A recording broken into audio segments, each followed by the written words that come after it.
I'm Paul Perkins with the check of your ag weather. Thunderstorms continue to redevelop this afternoon and last through tonight. Storms could be severe with half-dollar size hail and wind gusts up to 65. The higher chances of severe weather are from southwest Nebraska to along and north of I-80 in central and eastern Nebraska, where there is a slight risk of level 2 of 5. Heavy rain also a concern, especially from areas from southwest to central and northeastern Nebraska, where additional flooding could occur. Tomorrow, not as humid, with highs in the 80s. There is a smaller chance of thunderstorms with a weak cold front tomorrow through tomorrow night for southwest Nebraska and central and eastern areas of Nebraska and Kansas. A ridge of high pressure warms our highs into the 90s for Friday through the weekend. Saturday looks to be the hottest with most of our highs in the mid to upper 90s. Occasional thunderstorms return with the cold front Saturday night through Tuesday. Those highest chances are on Sunday night. Highs are more seasonal in the 80s for Monday and Tuesday. Long-term forecast once again trending a little bit cooler. The current outlook now indicates mostly seasonal or near normal temperatures for Nebraska and Kansas Monday through the first 8 days of July.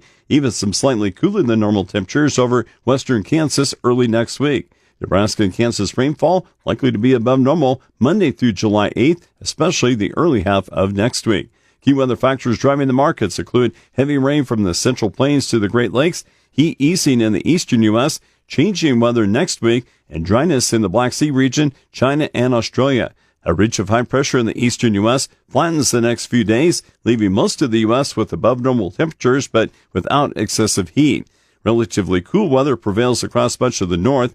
As the flow flattens, showers and thunderstorms that have extended northeastward from the southern Rockies become more scattered. Before that happens, additional rainfall could total 2 to 4 inches or more in the upper Mississippi Valley and nearby areas. Across the southeast, a disturbance sparks frequent rain that is heaviest in the eastern Gulf Coast. Early next week, a cold front pushes through most of the U.S. with scattered rain and thunderstorms. Temperatures are much milder behind the front, but heat could build across the northern plains later on next week. A quick-moving front later next week and weekend also likely to bring areas of heavy rain through the Corn Belt. In the Black Sea region, rain is only hitting a few areas while others remain too dry, but cooler temperatures should reduce the crop stress.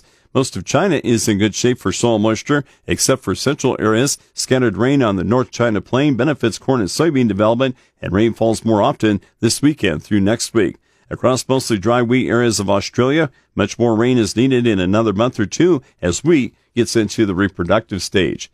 With your check of ag weather, I'm Paul Perkins.